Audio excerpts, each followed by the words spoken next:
What are we doing? Oh, yeah. We're podcasting. Okay. Hello, and welcome to another episode of Plain Truth, a Holy Spirited podcast. I am Maggie Ulmer, and I am here at the studio at United Theological Seminary with Scott Kisker. David Watson. Yeah. So here we are. And what is today's date? Today's date is June 27th. 27th. The day after my birthday. Oh, happy birthday, Scott. Thank you, Maggie. It's Monday, June 27th, 2022. Thanks for the big present you gave me. If somebody would tell me when their birthday was, then I would be happy to give you a present. I did buy Scott a present. So I guess we know. Not for my birthday, though. Yeah, I did. You only found out it was my birthday last night. But I still bought you a birthday present. Today. So? What's I the don't difference? mind. Who I'm cares? glad. Thank you. I mean, you didn't have to. I wasn't. We'll see if Maggie has a present for you tomorrow. Spoiler alert, probably not.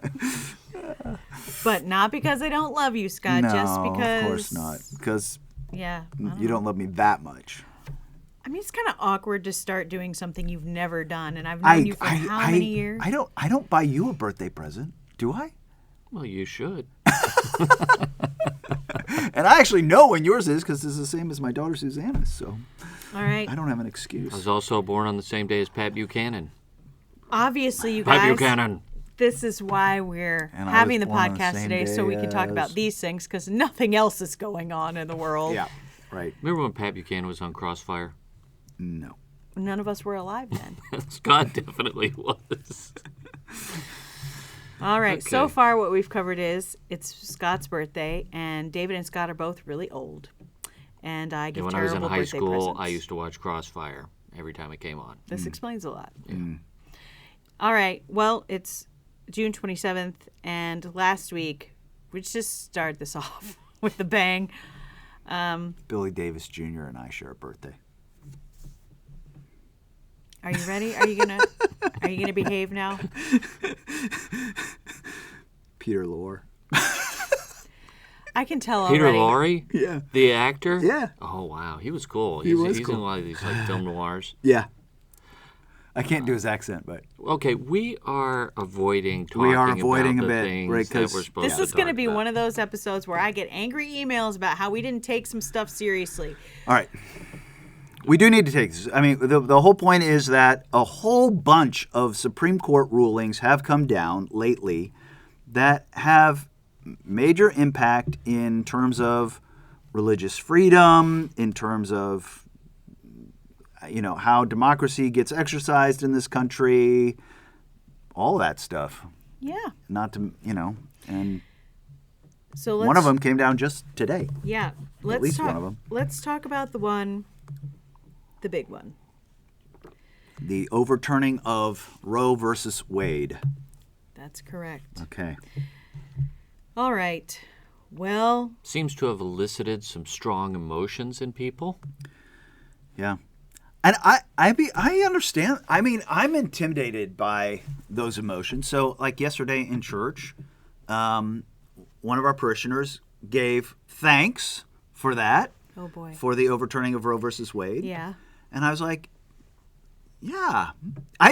You're immediately aware that probably there's some people in the church for whom this is not something to give thanks for, right? Yeah. Or, and it's just, the tension. Yeah, pastorally, that stuff is always hard to navigate. Rob and I were talking about this the other day. Our pastor did preach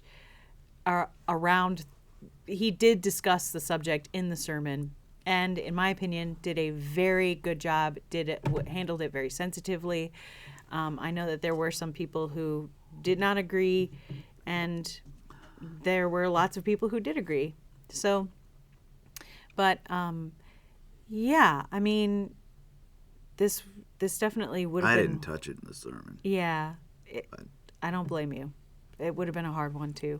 I mean, but so before we go down that road, Yeah.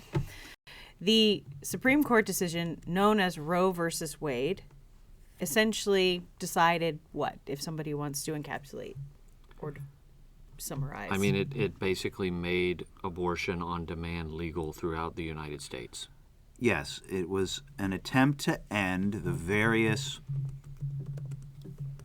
the conflict that was going on in 1973 or what, up to 1973 with the sexual revolution beginning in the early, for a decade at least, over the issue of abortion accessibility in this country. Yeah, so And whether or not that would be left up to state legislatures to decide, or whether there was some right in the Constitution that would end the debate right. locally.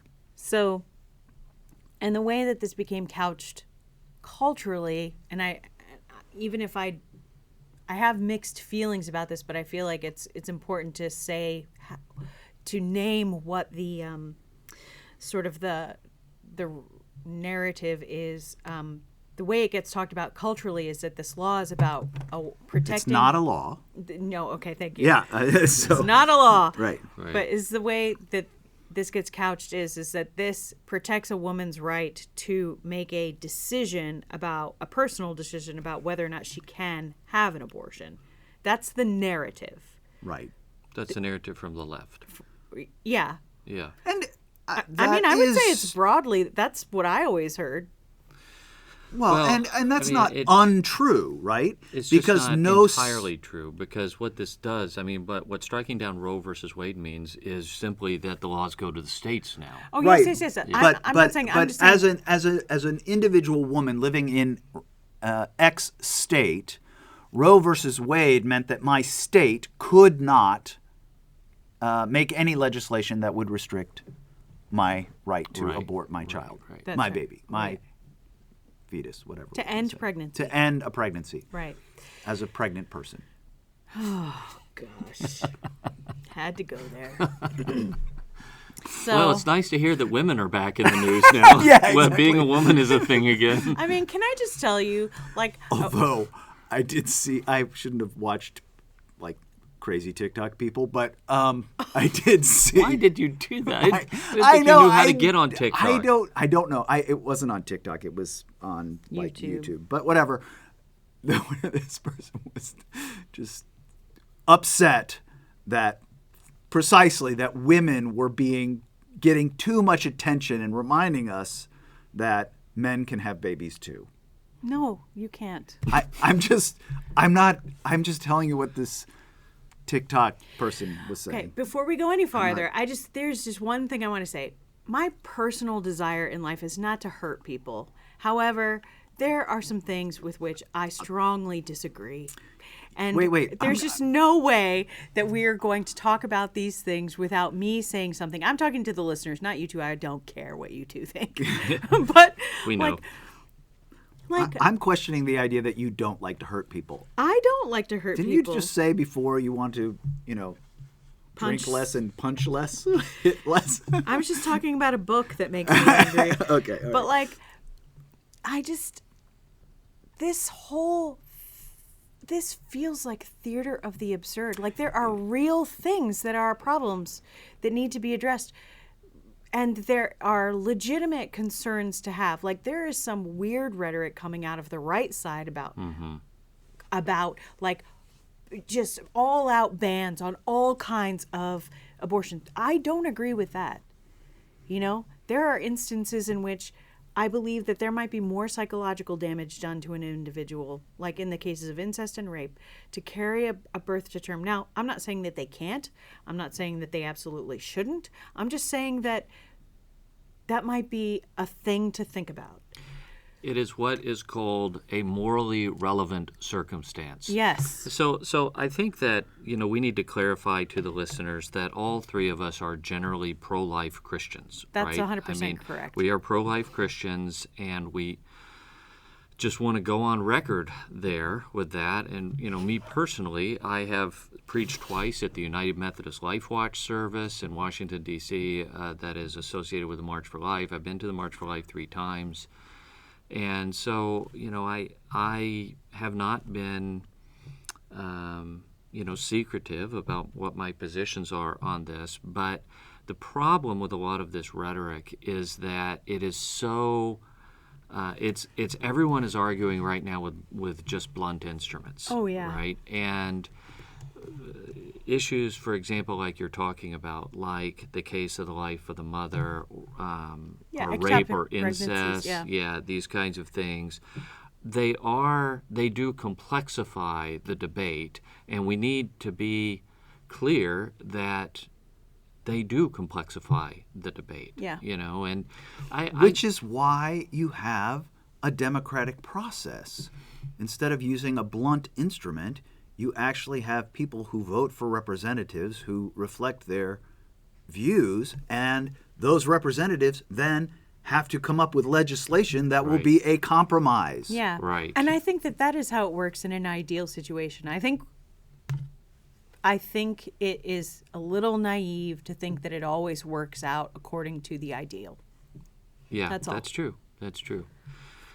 So, I've written before also about. I wrote an article in Touchstone a while back called "The Life of Sean" that is about my own son Sean, who has Down syndrome, and about how so many kids with Down syndrome essentially we're doing in the West where we're doing eugenics, Yeah. right? We are, Which is what Margaret Sanger wanted.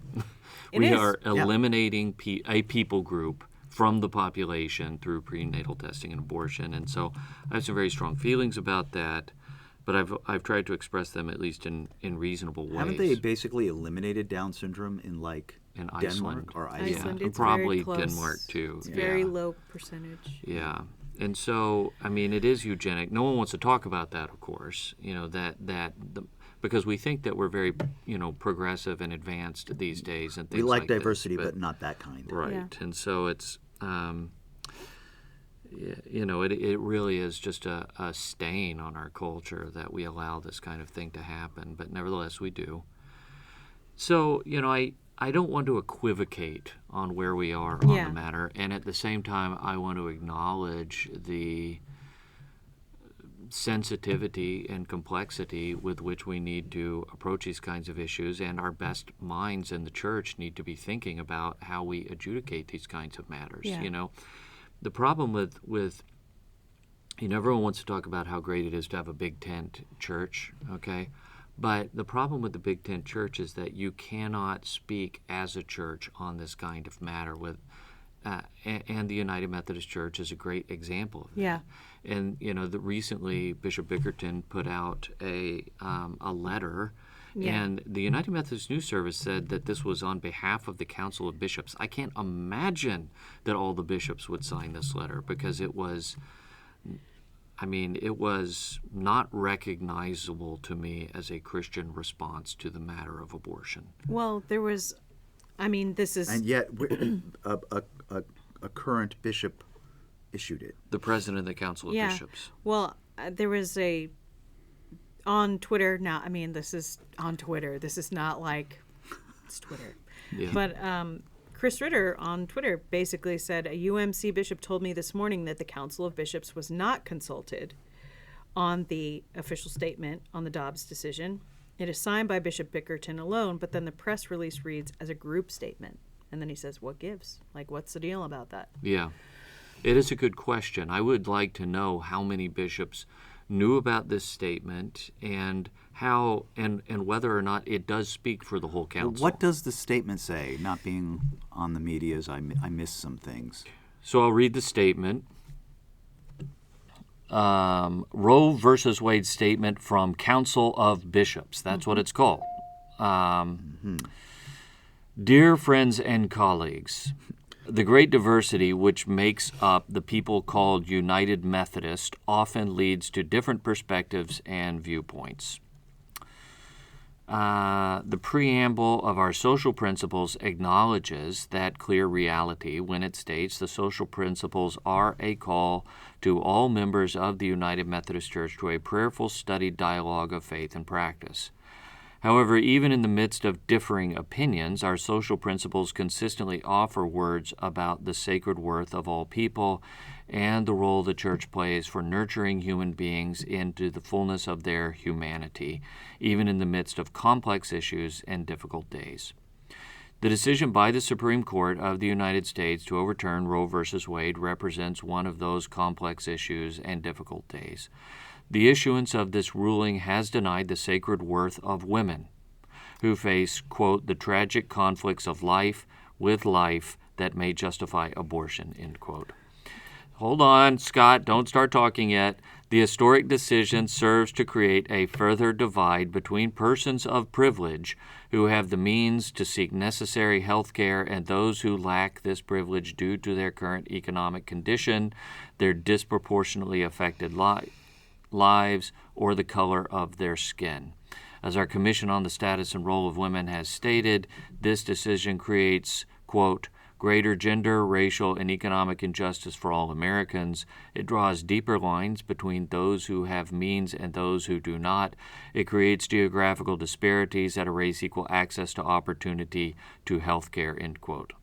This decision further complicates the struggle and creates division, anger, and chaos in an already divided and conflicted country. Well, he's not wrong there. The overturning of Roe v. Wade is a call for the church to rise above the fray, to offer words of support and hope in the midst of emptiness and despair, and to advocate for women who are unjustly affected and unfairly harmed.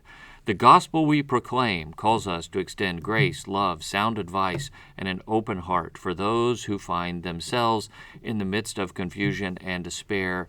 It will require us, as the General Board of Church and Society has already stated, to ramp up our advocacy for the rights of all people who have access to affordable, equitable, and comprehensive health care that includes reproductive and maternal care. I call all United Methodists to a time of deep reflection, prayer, and mobilization as we continue the struggle to stand in the gap with intercession, advocacy, support, and grace for such a time as this. In the midst of our diversity of opinion, may we be one in our response to those who are broken and to world that is divided. As our social principles state, quote, grateful for God's forgiving love in which we live and by which we are judged, and affirming our belief in the inestimable worth of each individual, we renew our commitment to become faithful witnesses to the gospel, not alone to the ends of the earth, but also to the depths of our common life and work. May it be so. May it be so. The journey continues, and then it's signed by Bishop Bickerton. I'm about to say something that I don't mean. I've read a lot of things. I read a lot of things that come through the magazine. I read a lot of things, and that is what is known as word salad. That does not mean anything. No, it does mean something. It's rhetoric. It's complete. Well, of course. It's complete sophistry. That's what I mean. It's that there's no there. We're not landing anywhere. We don't believe anything. We just this is hard. Well, I think it is indicative. But here, I think it is indicative. Do you think he thinks that he said something? I mean, he must, right? Or did he think, I need to issue a statement because, the whole world is waiting with bated breath to find out what the United Methodist Council of Bishops thinks on this issue? Well, people in the United Methodist Church are looking to their leaders. You really think that's true? No, I do think the statement says something. Yeah. I think what the statement said is we, the Council of Bishops, are a pro-choice body, and we believe the United Methodist Church should be pro-choice too. Yeah. I think that's what it said. But that is what it's saying, but it's trying not to be explicit. Well, no, but it's quite explicit that we believe humans are of sacred worth, unless, of course, they haven't been born yet, or unless they're unwanted. Right. Yeah. Right, and as I tweeted out after this, I said, I'm going to be going into the Global Methodist Church, and so and in so doing, I probably need to, once I do that, kind of stay away from intra-United Methodist debates. But had I been on the fence about going to the GMC, this would have definitely pushed me off of it. Yeah, because I think that part of what the part of the problem here is that the United Methodist, there are brilliant scholars within United Methodism, but the church itself, the body itself, is not an intellectually serious tradition. And it's yet to be seen whether the Global Methodist Church will be. I certainly hope it will be. But I think that we have been so concerned with preserving diversity of thought within United Methodism that it has kept us from the kind of deep work that we find in, say, the Roman Catholic tradition around these kinds of issues, where we can say, this as a church is what we believe, and here are the theological reasons we believe it. Yeah.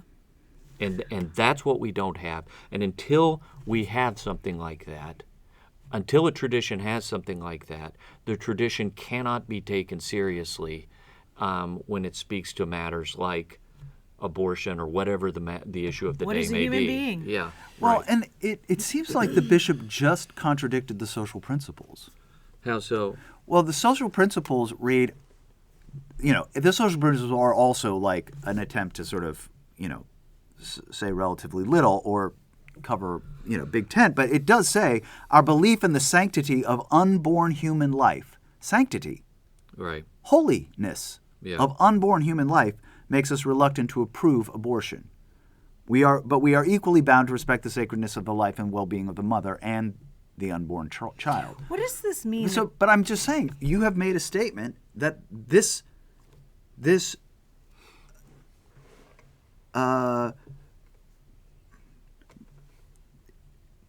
in utero thing It's a baby. is holy and human. Yeah. It's a baby. Oh no, I know, but I'm just saying that we've said that. We've said this is a holy, sacred, human life. Mm-hmm. I don't know how, So why is that statement missing from the bishop's statement is what you're Right. asking. exactly. Yeah. And also, there's no recognition that when you're talking about, the importance of I forget the exact statement, but he said it at least twice, of the value of the life of the mother, which is unbelievably valuable, certainly. Of course, yes. But there's like no acknowledgement at all that there are, I don't know, depending on what numbers you're looking at, close to 1 million abortions a year in this country. Yeah, that's the CDC reports lower than that. Yeah, CDC reports lower. 600. Yeah, something like that. Well, I don't like to get into, And I know no one is doing this, but I don't want to get into like accusations of what his motives might be or anything like I that. know. I don't want to do anything like that. I'm surprised that a bishop of the United Methodist Church on this issue would utterly ignore the social principles of the United Methodist Church on this issue that we published. Be that as it may. Yeah. The church has sort of the church in the U.S.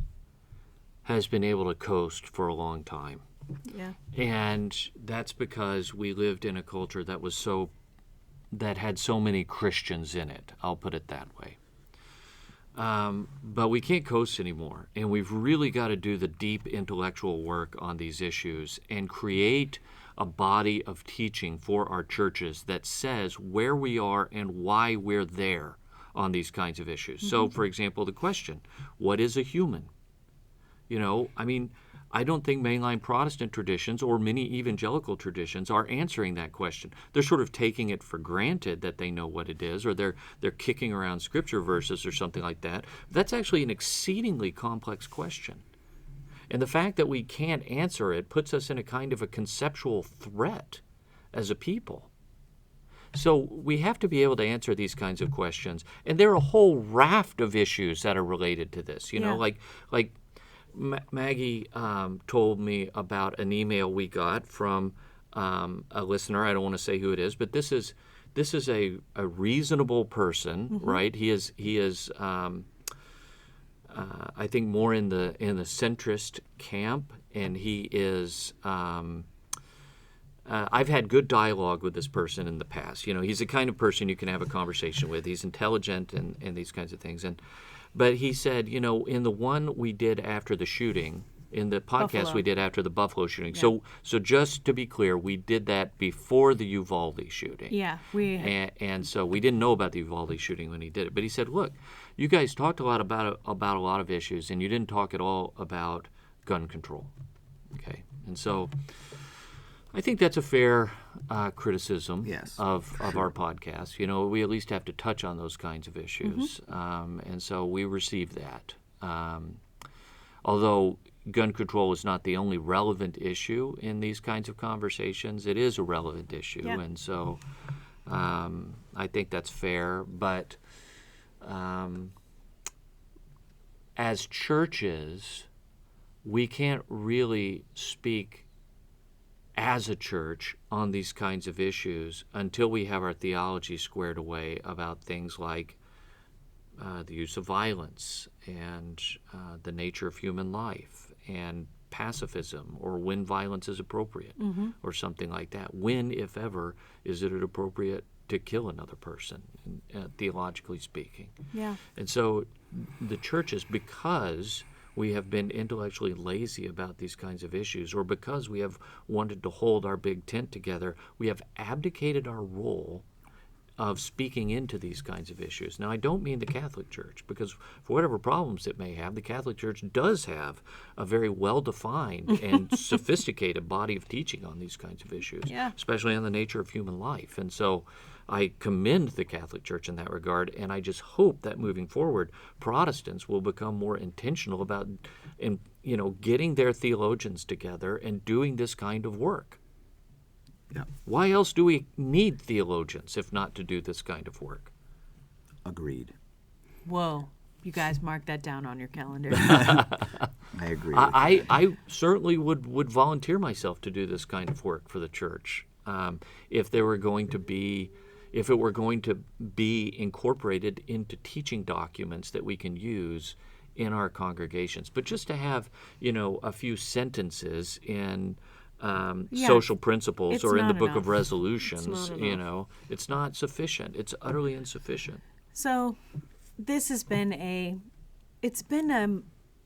sent a pretty significant shockwave through the culture. Just the overturning of Roe v. Wade, and all of the emotions and the rhetoric and the effect, the implication that it has just on secular culture, on the church, the types of responses that it's eliciting from various groups of people, and it reveals how fractured we are.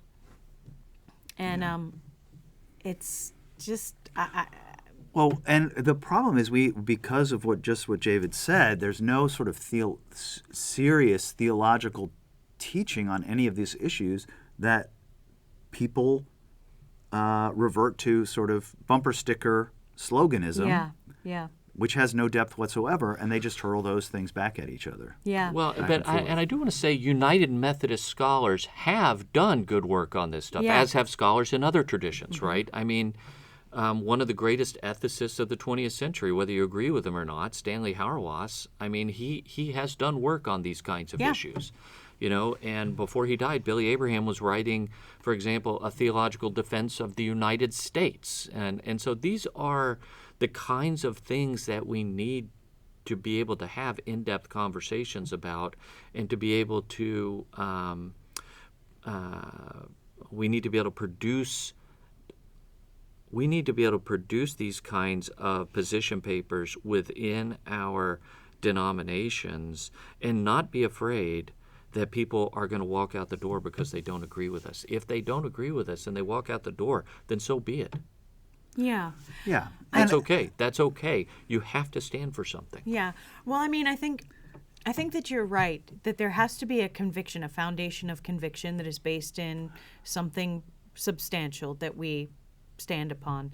And then after that come pastoral issues, But also, having individual theologians who say something is not Not enough. No, not it's not. good enough, Yeah. right? No. My opinion individually is one thing, Yeah.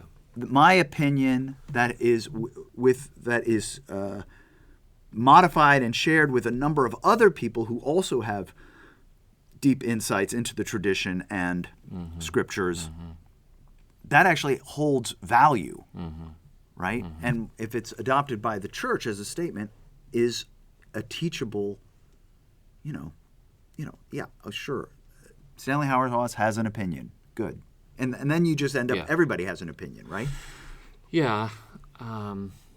He has an opinion, but what I would like to see happen from that opinion is ecclesiastical bodies engage with it in such a way as to say, like, for example, take the fact that Hauerwas is a pacifist, right? Right. I'm not a pacifist, but I want to engage with pacifists, right? I want to talk to them and say, okay, what should the church's position be on these kinds of matters? And even if I end up not winning the day, on these kinds of things, at least we have done the hard theological work that we need to do in order to be able to speak to these issues with integrity. Yeah. And chances are that whatever would come out of that conversation would be productive, but also would be grounded in the broad tradition of the church. Right. And the church's teaching on issues of, violence and the historic teaching of the church and Jesus on those things, right? I mean, anyway, it wouldn't just be your opinion, as important as that is. Right? So very important. Yes. So very important. Yes, nobody denies that. Okay.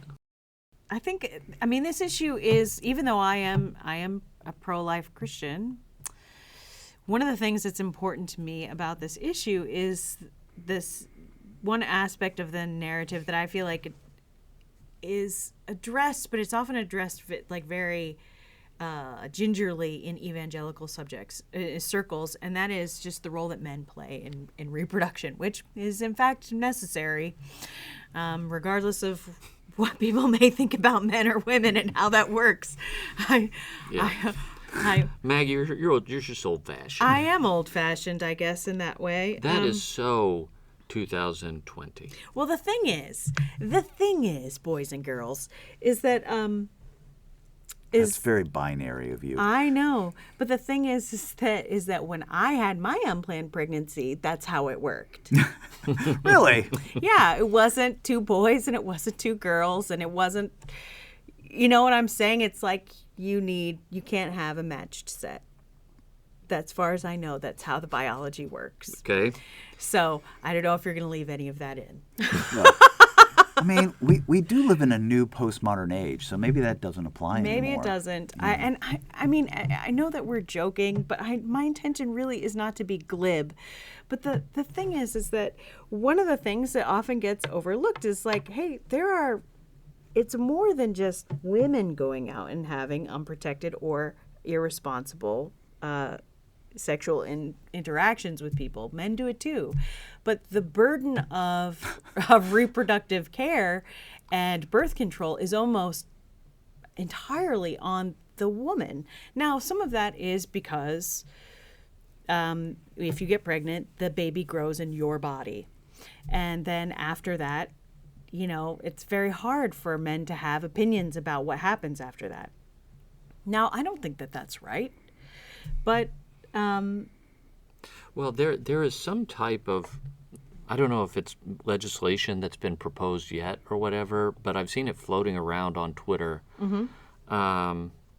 where basically the law would be that in the case of a pregnancy, you do DNA testing, and the father is, in all cases, held accountable for the support of the child. I would be 100% for that. 100%, so yes. This is the funny thing. I see this rhetoric from the progressive side, like for the next 21 years. Yeah, yes. Right. I see this rhetoric being threatened from the progressive side, as if men, if conservative men want this. Right. Conservative men are tired of the lack of self-control.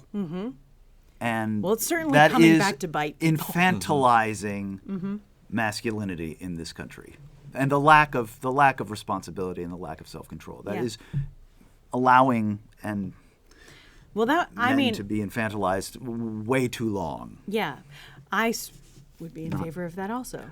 Yeah, I think it's a great idea. I would write that legislation for the state of Ohio.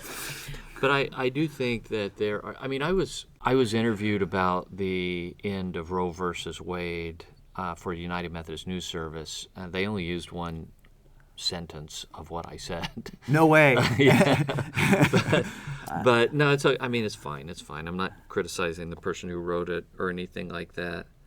And one of the things they asked me about was like, would you support like an increased safety net for moms? And also, what are the things that churches need to do, to prepare for this now? And I think that the churches are going to have to, especially the churches that have been so pro-life since Roe versus Wade, are really going to have to step up now, right? You have to put your money where your mouth is at this point, and you have to support these moms and dads and the kids, and you have to be there for them, and that may mean providing financial support. It may be providing, family counseling. It may be providing all kinds of things. But the churches are now going to have to own the responsibility for helping to raise kids in families that will struggle to do that. Mm-hmm. So I totally agree with that. And I just want to say briefly that, when I was 21, I got pregnant. It was not planned. And it was messy, super, super messy. But when you have this interesting experience when you have an unplanned pregnancy. People come at you with all kinds of different advice and, ideas about what you should do. And I got all of it from the wide spectrum of people. But what was fascinating is that, there were plenty of people in my life who were like, we're going to support you no matter what decision you make. We're not going to judge you if you choose to have an abortion. Well, I did not choose to have an abortion. I had my baby, and he's 21 and going to University of Cincinnati right now. And hi, Ian. And what was interesting is that I did have a lot of girl power, pro-woman support from a lot of my friends who were outside of the church. Mm-hmm. And I loved them for that. I will say, and some of them babysat for me. Right. When I would go to work and things like that. The people who really carried me were the people in the church. I didn't have baby furniture. I was a single mom. You're freaking exhausted in the beginning. All of that.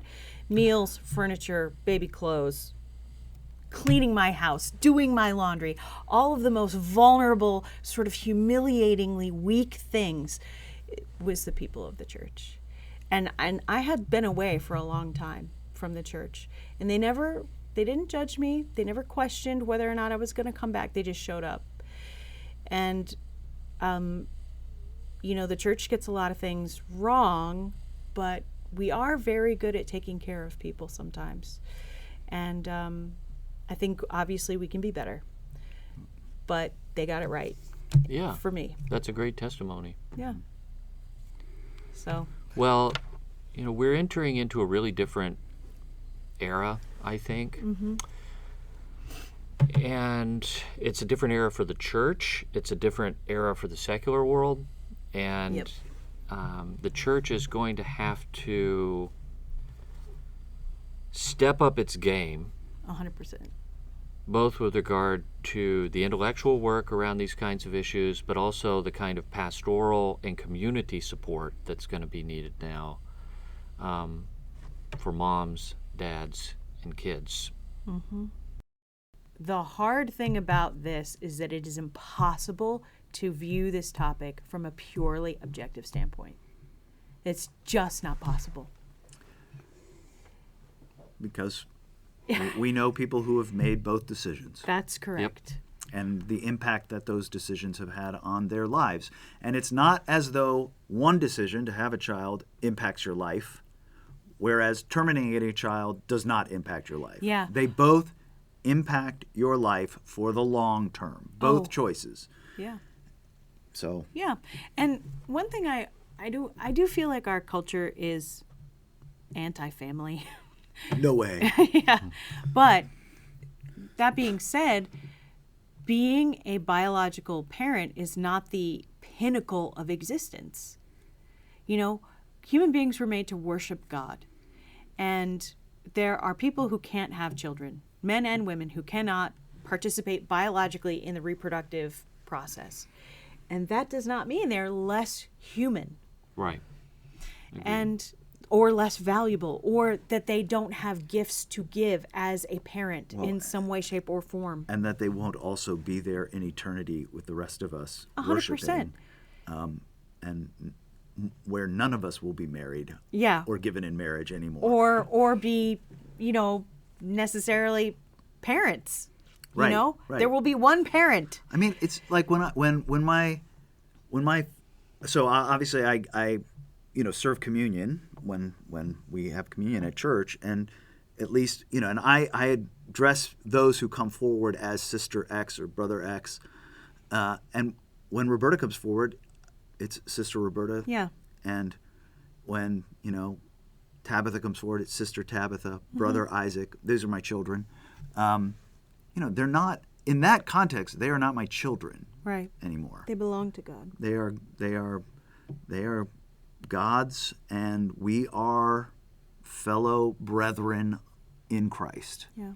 I think that goes to your earlier point, David, in terms of, the sort of theological work about, existence. What are human beings? Where do they come from? Right. We need that teaching, but also I think the thing I've been thinking a lot about too is just how when you have a deeper understanding of what you are, where you come from, you have greater compassion for the circumstances of your own life. You have greater, just forgiveness towards self, but also for other people. I mean, yes, I certainly know women who have had abortions, many women, and I just, there's no reason to heap shame or guilt or anything on women who have gone through that. And at the same time, there is something to the idea that if we can create a world or culture where that isn't seen as the only possible way forward, I think that would mean overall our culture would be heading in a better direction. And I also want to say, is like one of the things that in our culture right now is that because of technology, we can make choices with no consequences. Oh yeah. So we can engage in sex with whomever and whatever we want, and we will not have to face the consequences of children or disease or anything like that. Or we can at least use technology to get ourselves out of those consequences. Sure. And the reality is even the use of all of it has consequences. Psychological consequences, soul consequences. Mm-hmm. That simply using your sexuality in any way you want is going to have consequences, even if you don't Yeah. produce a child. Yeah. Or even if you don't Through that. even if you don't think it will. So Yeah. But I think so obviously we're speaking about all of these things from the standpoint of people who are Christians, and our government is not necessarily a We don't live in a theocracy. no, we no, don't. but the whole point of overturning Roe v. Wade is that this goes back to a democratic decision. Right. That the choice This- has been handed back to the states. Which is, so in some sense, the Supreme Court had made a theocratic decision with Roe v. Wade to say this is the rule for everyone. Oh, I see. And what now you're saying. it's going back to a democratic process where we have to speak to each other, and we have to elect representatives who reflect our ideas to the greater degree, and they have to argue with other representatives who don't Yeah. to craft some sort of legislation that we can all live with. Well, we all know what that means. No one's going to be happy. No one will be happy. But no one's been happy for the last 50 years either, you know? Yeah. Right. Well, I feel like when we have topics like this, what you can always count on, listeners, is that we will have a conversation. And some of you are pissed off. We can count on that too. Yeah. But I as one of the, this podcast is attached to Spirit and Truth, and I'm constantly thinking about this podcast and all the podcasts in our network about, like, okay, what does this podcast do? What role do we fill? What do we do? Blah, blah, blah, blah, blah. And I actually think that, sometimes we are a little bit off the rails, but this thing right here where we just kind of gnaw at something and talk about it, and I think that's really good. And I actually don't think that happens a lot. I mean, just generally, it's hard for people to sit around their dinner tables and just have conversations about the things that are happening, because we so frequently find ourselves polarized. Yep, that's right. Discussion, the public sphere, these kinds of things have fallen on hard times. Yeah. Yeah. And I think social media has taken the place of the public sphere, and that's not a good thing. No, has not done a good job of facilitating that role. Yeah. So anyway, I think that's been our podcast for today. We'll see. We'll see. Yeah. And just praise God we don't record live. That's all I'm saying. I feel like we're live right now. We are alive. We're recording live. Yes, we record live, but we don't publish live. Yes. Anyway, that's been our podcast for today, you guys, and thanks for listening. And we're praying for all of you, and for our nation. Yeah, and for our nation, and peace. for our church, and For sensibility. yeah, all of those things. And rate and like the podcast. And the highest compliment you can give us is if you share this podcast. And as imperfect as it may be, we are three people thinking all kinds of confused, emotional, logical things, like all of you are. We're working it out just the same way. Check out our page on Facebook, Check out our page on Facebook, Plain Truth, a Holy Spirited Podcast, and on Twitter at Holy Spirit Pod. And we'll come back to you next time. All right. Bye. Bye.